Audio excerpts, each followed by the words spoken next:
नमस्कार, मैं हूं श्वेता। बिहारी न्यूज में आपका स्वागत है। खबरों की ओर बढ़ने से पहले एक नजर डालते हैं आज की सुर्खियों पर। चुनाव से पहले युवाओं को नौकरी देगी सरकार। श्रम संसाधन विभाग में रिक्त 1817 पदों पर होगी भर्ती। मुख्य सचिव की बैठक में होगा निर्णय। आगामी त्योहारों में यात्रियों के लिए बड़ी राहत। रविवार छोड़कर के प्रतिदिन चलेगी विशेष पूजा ट्रेनें। 25 अगस्त से शुरू होगा संचालन। बिहार के 9360 स्कूलों की प्रयोगशालाओं का होगा जीर्णोद्धार। 6000 नए लैब्स होगा स्थापित। शिक्षा विभाग ने प्रस्ताव किया तैयार। बिहार विधानसभा चुनाव से पहले सोशल मीडिया पर निगरानी करी ईओयू ने। जनवरी से जुलाई तक 432 आपत्तिजनक पोस्ट की चिन्हित। 15 मामले पर एफआईआर दर्ज। संजू सैमसंग ने केसीएल में 42 गेंद में जड़ा तूफानी शतक। 16 गेंद में पूरा किया अर्धशतक। कोच्चि ब्लू टाइगर्स ने 237 रन का लक्ष्य आखिरी गेंद पर किया हासिल। इसी के साथ बढ़ते हैं शाम तक की बड़ी खबरों की ओर विस्तार से। 432 आपत्तिजनक पोस्ट चिन्हित। कई मामलों में एफआईआर दर्ज। बिहार विधानसभा चुनाव 2025 से पहले सोशल मीडिया पर निगरानी कड़ी कर दी गई है। आर्थिक अपराध इकाई की सोशल मीडिया पेट्रोलिंग यूनिट जनवरी से जुलाई तक के 432 आपत्तिजनक पोस्ट चिन्हित कर चुकी है। इनमें 15 मामलों में एफआईआर दर्ज हुई है। 115 पोस्ट और फर्जी प्रोफाइल हटाए गए हैं और 288 मामले जांचाधीन है। अधिकतर पोस्ट धार्मिक, सांप्रदायिक और निजी टिप्पणियों से जुड़े हैं। एआई के जरिए चरित्र हनन वाली शिकायतें भी सामने आई है, जिन पर तत्काल कार्रवाई की गई है। साथ ही साइबर अपराध पर भी बड़ी कार्रवाई हुई है। 46,022 ऑनलाइन ठगी की शिकायतें दर्ज हुई है, जिनमें 250 करोड़ रुपए होल्ड किए गए हैं। 57.52 करोड़ वापस कराए गए हैं और 4.51 करोड़ की रिफंड दी गई है। कुल 1335 मामलों का निपटारा, 145 अभियुक्तों की गिरफ्तारी, 5131 मोबाइल नंबर और 3960 IMEI ब्लॉक किए गए हैं। श्रम संसाधन विभाग में रिक्त 1817 पदों पर होगी भर्ती। बिहार विधानसभा चुनाव से पहले सरकार युवाओं को नौकरी देने के वादे को पूरा करने में जुटी हुई है। शिक्षा विभाग में नियुक्तियों के बाद अब श्रम संसाधन विभाग में बड़ी बहाली की तैयारी है। विभाग ने 1817 पदों पर नियुक्ति की प्रक्रिया शुरू करने के लिए सामान्य प्रशासन विभाग को विस्तृत रिपोर्ट भेज दी है। इसमें बीपीएससी, बीटीएससी और बीएसएससी को अधियाचनाएं भेजी गई है। श्रम संसाधन विभाग में कुल 6010 स्वीकृत पद है, जिनमें से 3029 रिक्त है। इनमें 2398 पद सीधी भर्ती और 631 पद प्रोन्नति से भरे जाएंगे।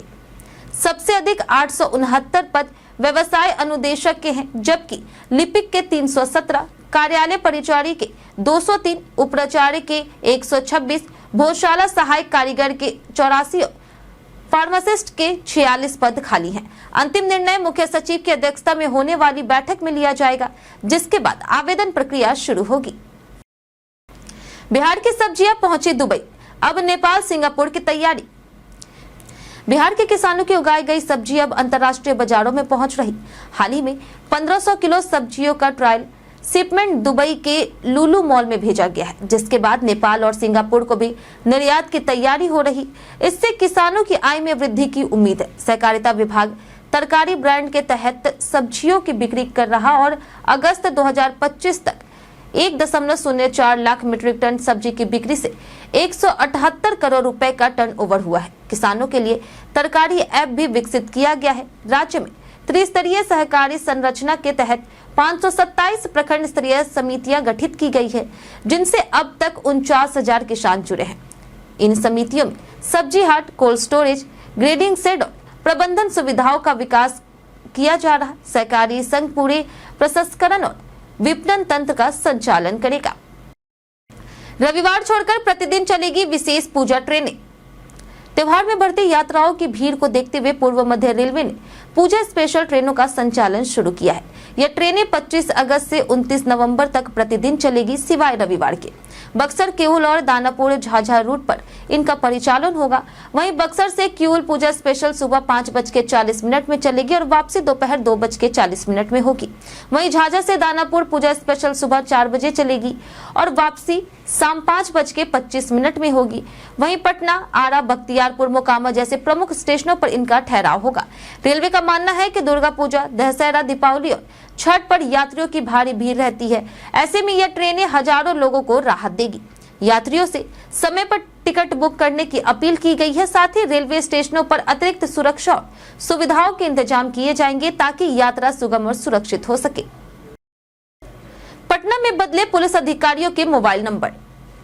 पटना में पुलिस अधिकारियों और थानेदारों के मोबाइल नंबर बदल दिए गए हैं। बिहार पुलिस मुख्यालय ने आम जनता की सुविधा को ध्यान में रखते हुए आईजी, एसएसपी, एसपी से लेकर के डीएसपी, एसडीपीओ और सभी एसएचओ तक के नए आधिकारिक नंबर जारी किए हैं। अब लोग किसी भी समस्या, अपराध या फिर विवाद की शिकायत सीधे संबंधित अधिकारी को फोन कर सकते हैं। इस कदम से थाने में जाकर के लंबी प्रक्रिया से गुजरने की जरूरत नहीं होगी और शिकायतों का निपटारा तेजी से हो सकेगा। नई व्यवस्था का उद्देश्य पुलिस व्यवस्था को पारदर्शी, जवाबदेह और ज्यादा प्रभावी बनाना है। इससे आम लोगों को राहत मिलेगी और उनका भरोसा पुलिस पर बढ़ेगा।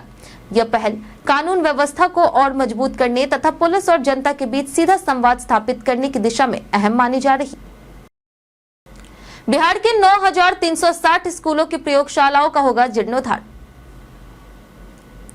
बिहार में राज्य के सभी 9,360 माध्यमिक और उच्च माध्यमिक स्कूलों की प्रयोगशालाओं को दुरुस्त किया जाएगा। इसके तहत 6,000 से अधिक स्कूलों में नई प्रयोगशालाएं स्थापित की जाएगी, जबकि लगभग 3,000 स्कूलों की पुरानी प्रयोगशालाओं का जीर्णोद्धार किया जाएगा। इस पहल का उद्देश्य कक्षा 9 से 12 तक के विद्यार्थियों को रसायन विज्ञान, जीव विज्ञान, वनस्पति विज्ञान और भौतिक शास्त्र में प्रयोग कर सीखने का अवसर प्रदान करेगा। शिक्षा विभाग ने इस योजना का प्रस्ताव तैयार किया है, जिसकी लागत लगभग 2,850 करोड़ रुपए होगी। प्रस्ताव पर सरकार की मंजूरी मिलने के बाद एजेंसी चयन की प्रक्रिया शुरू होगी और प्राथमिकता के आधार पर स्कूलों में प्रयोगशालाएं स्थापित की जाएगी। यह कदम सरकारी स्कूलों में बच्चों को प्रयोगशाला की सुविधा उपलब्ध कराने और पढ़ाई के स्तर को बेहतर बनाने के लिए अहम है। सरस मेले में लगेंगे 130 स्टॉल, जीविका दीदी के होंगे 70 स्टॉल। दुर्गा पूजा को देखते हुए सितंबर महीने में पटना में मेलों का आयोजन होगा। महिला उद्योग संघ द्वारा 4 से 8 सितंबर तक दशहरा मेला और जीविका द्वारा 12 से 21 सितंबर तक सरस मेला ज्ञान भवन में आयोजित किए जाएंगे। सरस मेले में अब तक 130 स्टॉल मंजूर हुए हैं, जिनमें से 70 जीविका दीदी के होंगे और से स्टॉल अन्य राज्यों के उद्यमियों और महिला और बाल विकास निगम को दिए जाएंगे। यहाँ दीदी की रसोई भी आकर्षण का केंद्र होगी। वहीं दशहरा मेले में 200 से अधिक स्टॉल होंगे, जिनमें लघु और सूक्ष्म उद्यमियों, नाबार्ड, वस्त्र मंत्रालय और महिला और बाल विकास निगम के स्टॉल शामिल है। खास बात यह है कि पहली बार अंतर ज्योति विद्यालय की नेत्रहीन छात्राओं को भी स्टॉल मिलेगा, जहां वे अपने हाथों से बने दिए और कैंडल बेचेगी। गिनी की पटरियों पर दौड़ेंगे बिहार में बने कोमो इंजन। बिहार के मरोड़ा रेल इंजन कारखाने ने इतिहास रचते हुए गिनी को 140 रेल इंजन निर्यात करने का 3,000 करोड़ रुपए का करार दिया है। जून 2025 में पहली खेप कोमो नामक 4,500 हॉर्स पावर वाले 4 नीले इंजन रवाना हो चुके हैं। वहीं 200 एकड़ फैला यह प्लांट 2018 से उत्पादन कर रहा और अब तक 700 इंजन बना चुका है। यहाँ हर 2 दिन में एक इंजन तैयार होता है। 1,528 कर्मचारी कार्यरत है, जिनमें से 99% बिहार की और कई महिलाएं अहम तकनीकी कार्यों में लगी है। भविष्य में 6,000 हॉर्स पावर इंजन बनाने की योजना है। यह कारखाना बिहार का सबसे बड़ा निजी निवेश है, जिसमें रेल मंत्रालय की 24% और वेबटेक की 76% हिस्सेदारी है। यह हर साल बिहार को 900 करोड़ रुपए की जीएसटी देता है। वहीं कारखाने से जुड़े आर्थिक गतिविधियों ने आसपास स्कूल, होटल और रोजगार बढ़ाए हैं। वहीं मरोड़ा से गिनी को निर्यात वाराणसी से कहीं अधिक है। हीरे जड़ित 35 लाख का मुकुट पहनेंगे पटना के गणेश जी। पटना में महाराष्ट्र मंडल द्वारा 27 अगस्त को गणेश चतुर्थी का भव्य आयोजन होगा। इस बार पंडाल की थीम ऑपरेशन सिंदूर रखी गई है, जिसकी ऊंचाई 40 फीट होगी। मुंबई से लाई गई 6 फीट ऊंची प्रतिमा लालबाग के राजा की प्रतिकृति होगी। भगवान गणेश को 35 लाख रुपए का हीरा जड़ित सोने का मुकुट पहनाया जाएगा, जिसमें 6 कैरेट का हीरा जड़ा होगा। पूजा के दिन 10 टन फूलों से सजावट होगी। वहीं 27 अगस्त सुबह 10 बजे प्राण प्रतिष्ठा और आरती होगी। 101 मोदक का लोग भोग लगाएंगे। महाराष्ट्र से आए पुजारी प्रशांत जागीरदार पूजा कराएंगे। वहीं 29 अगस्त को हल्दी कुमकुम कार्यक्रम होगा। 31 अगस्त को सांस्कृतिक संध्या और 2 सितंबर को शोभा यात्रा होगी। नासिक से आई 50 सदस्यीय झांझ पटक टीम शोभा यात्रा में शामिल होगी, जो गांधी मैदान होते हुए कलेक्ट्रेट घाट तक जाएगी। पांडे को मिला भारत रत्नाकर पुरस्कार 2025। सिवान जिले के लकड़ी नवीगंज प्रखंड के मुसेपुर गांव के निवासी सुप्रसिद्ध होम्योपैथिक चिकित्सक डॉक्टर शैलेश पांडे और मालती देवी के सुपुत्र तथा स्वर्गीय डॉक्टर तपेश्वर पांडे के सुपौत्र डॉक्टर रोशन पांडे को होम्योपैथी के क्षेत्र में रिसर्च और जन जागरूकता के लिए भारत रत्नाकर पुरस्कार 2025 से सम्मानित किया गया। यह सम्मान गाजियाबाद के मोहन नगर स्थित नमो गंगे सभागार में आयोजित 16वीं आरोग्य संगोष्ठी में दिया गया है, जहां उन्होंने अपने रिसर्च आधारित इलाज प्रस्तुत किए। वे बिहार से इस समिट में नेतृत्व करने वाले एकमात्र चिकित्सक थे। उनके सम्मान से गांव और जिले में खुशी का माहौल है। विधायक देवेश्वरकांत सिंह, पटना एम्स के डॉक्टर जगजीत पांडे समेत कई जनप्रतिनिधियों और चिकित्सकों ने उन्हें बधाई दी है। पिता डॉक्टर शैलेश और माता मालती देवी ने गर्व व्यक्त किया है और उनके उज्जवल भविष्य की शुभकामनाएं दी है। भागलपुर के कुप्पा घाट में गुफाओं और प्राकृतिक सौंदर्य का है संगम। भागलपुर जिले का कुप्पा घाट बिहार का एक लोकप्रिय टूरिस्ट प्लेस है।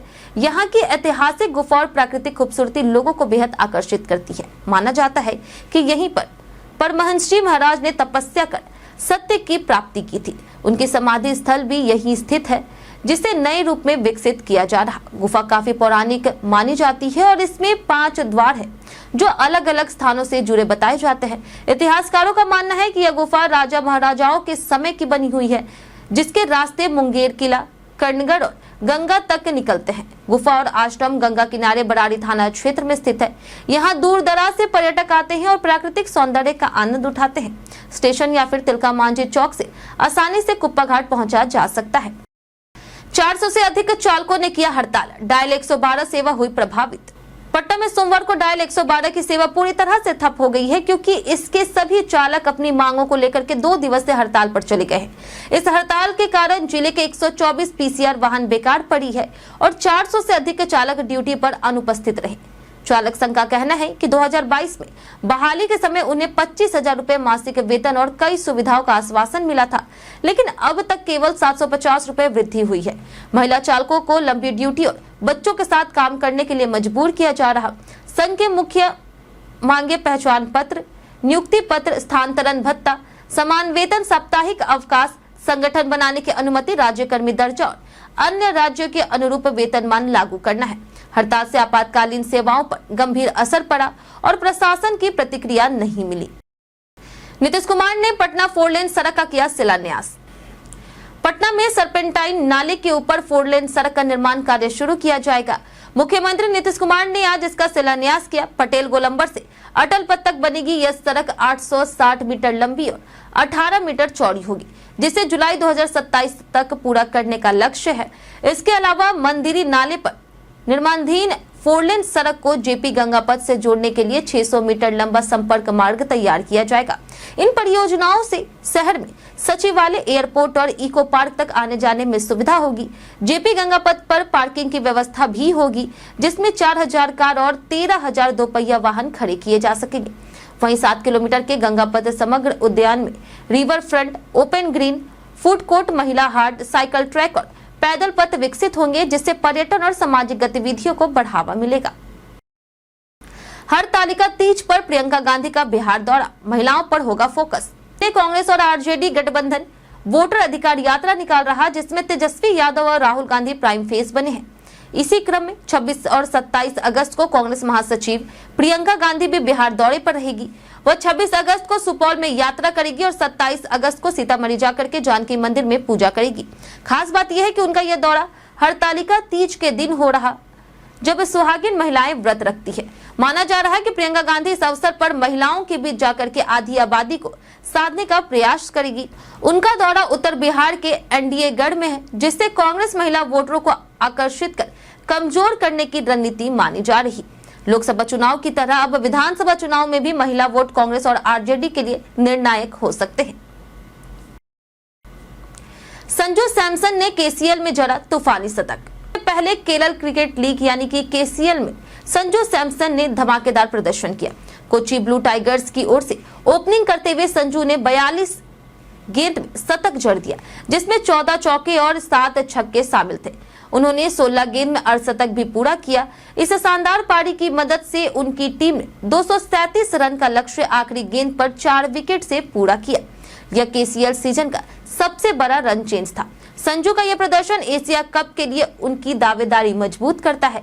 हालांकि टीम इंडिया में टेस्ट कप्तान शुभमन गिल को उप कप्तान बनाया गया है, जो ओपनिंग में उतर सकते हैं।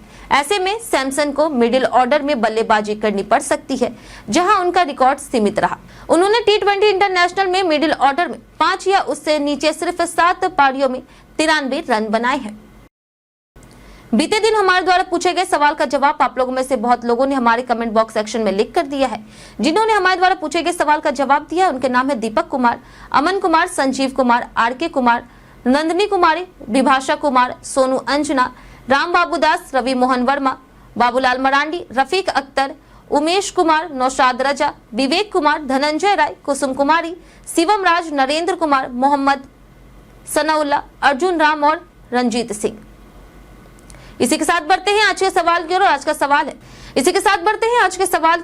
सवाल है आपके हिसाब से बिहार में सबसे ज्यादा बदलाव किस क्षेत्र में होना चाहिए?